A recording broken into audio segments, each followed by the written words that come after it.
অনেকদিন থেকেই আমার একটা পাহাড় কেনার শখ, কিন্তু পাহাড়কে বিক্রি করে তা জানি না।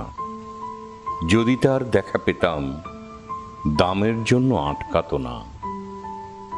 আমার নিজস্ব একটা নদী আছে, সেটা দিয়ে দিতাম পাহাড়টার বদলে। কে না জানে পাহাড়ের চেয়ে নদীর দামই বেশি।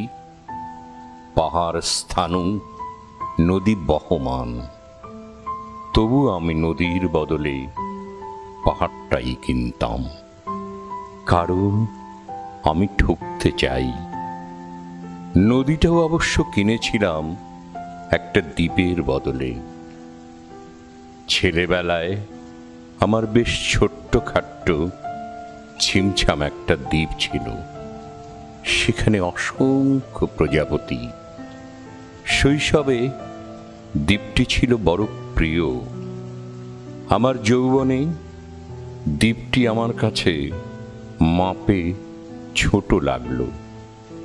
প্রবহমান ছিপছিপে তন্বী নদীটি বেশ পছন্দ হলো আমার। বন্ধুরা বলল, ওইটুকু একটা দ্বীপের বিনিময়ে এত বড় একটা নদী পেয়েছিস, খুব জিতেছিস মাইরি। তখন আমি জয়ের আনন্দে বিহ্বল হতাম। তখন সত্যি আমি ভালোবাসতাম নদীটিকে। নদী আমার অনেক প্রশ্নের উত্তর দিত, যেমন, বলতো আজ সন্ধেবেলা বৃষ্টি হবে কিনা। সে বলতো, আজ এখানে দক্ষিণ গরম হাওয়া, শুধু একটা ছোট্ট দ্বীপে বৃষ্টি, সে কি প্রবল বৃষ্টি, যেন একটা উৎসব। আমি সেই দ্বীপে আর যেতে পারি না। সে জানতো, সবাই জানে, শৈশবে আর ফেরা যায় না। এখন আমি একটি পাহাড় কিনতে চাই। সেই পাহাড়ের পায়ের কাছে থাকবে গহন অরণ্য। আমি সেই অরণ্য পার হয়ে যাব, তারপর শুধু রুক্ষ কঠিন পাহাড়। একেবারে চূড়ায় মাথার খুব কাছে আকাশ, নিচে বিপুলা পৃথিবী, চরাচরে তীব্র নির্জনতা।